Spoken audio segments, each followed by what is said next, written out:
From SBJ Podcasts, it's 90 Ideas, diving deep into the minds of Springfield's most influential business leaders to gain insight on effective ideas and plans that can immediately improve any business.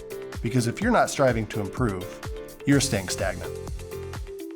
My name is Brad Noble, and I am currently the co-creator, co-founder, creative director of a little business I started called Art of Everyone.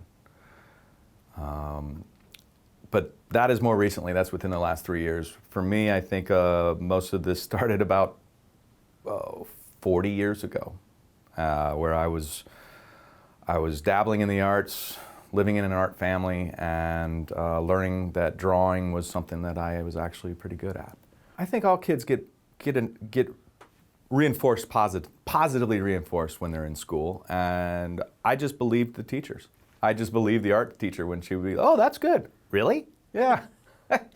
Cool, I'll keep doing it. And I was starting to learn how to draw what I saw, and would do portraits of the kids next to me, portraits of the teacher. And I remember this one time that my teacher saw that I was drawing on the desk, and all the kids were going, oh, you're in trouble, and she was not a nice teacher. She was pretty tough. And she came over and looked at the drawing and was like, well, that looks just like me.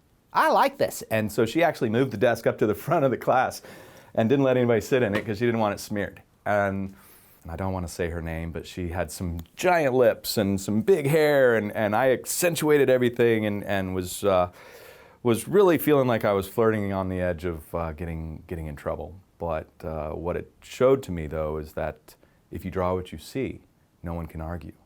When you draw what you see, you could say you're forgiven.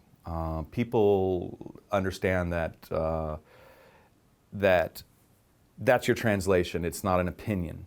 It can be an opinion if you really go over the top. But for the most part, I learned that was a skill, and it was an openness, and it was a complete honesty that I learned to harness at a very young age. And it also brings, and once you realize too, you're bringing awareness to the people that are also around you of a perspective that they say didn't originally have. You can teach them about things in your own mind, but also in their own. And so you start to build up that relationship with that ability and just be completely honest and transparent with it. Art is that one thing that has remained open to expression.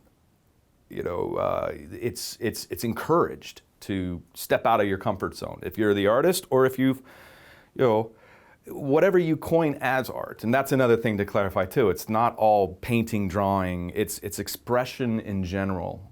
That you could be a fantastic chef. You could be a fantastic, and when I say fantastic, I mean a passionate chef. That's almost the thing that defines art, is passion. So if you want to sculpt, if you want to dance, if you want to cook, you could be the finest cleaner. You could love to sweep floors, and you're an artist at it. There is a level of all time. You could become an artist at anything with that level of passion and with that awareness of how it moves you. And if I can convey that to people, to me, that's one of the best feelings I can ever feel. I wanted to bring people along on my ride.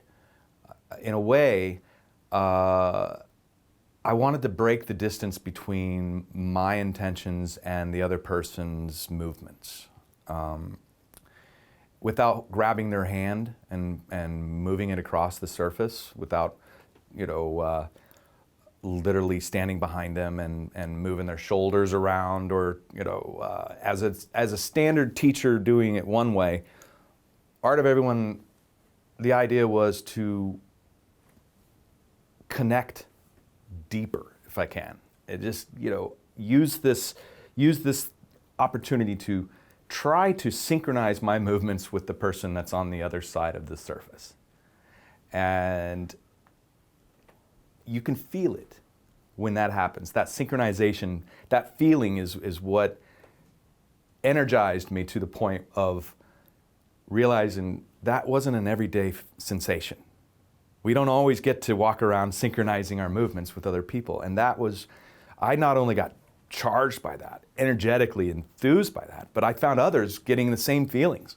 People that had never had an opportunity. It goes beyond just painting and drawing. It really does go into the connection that happens is an undeniable connection, and it is reproducible.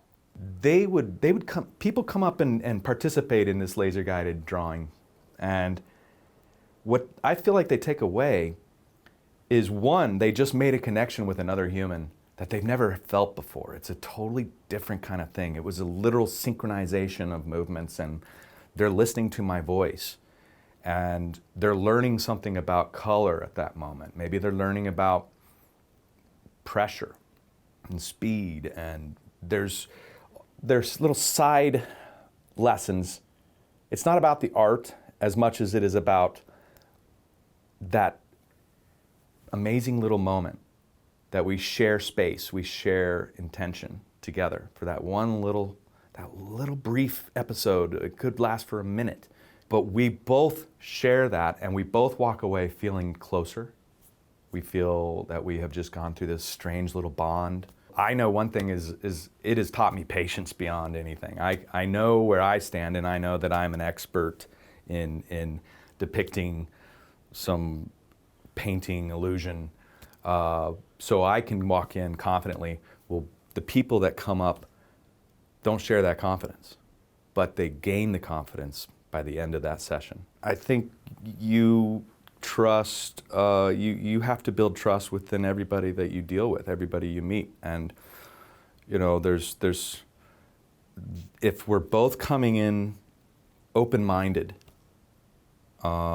it's an amazing experience to build something, to grow something with somebody else who sees like you do, who not only isn't afraid to express their ideas because they're confident in their own self, but that they also trust that you're not going to slam them down and tell them they're stupid either.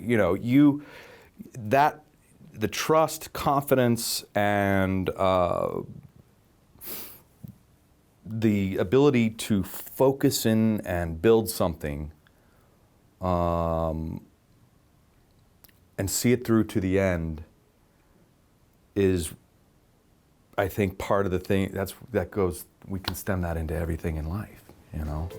Support for Season 1 of this podcast is brought to you by presenting sponsor, Great Southern Bank. Streaming on all platforms December 28th.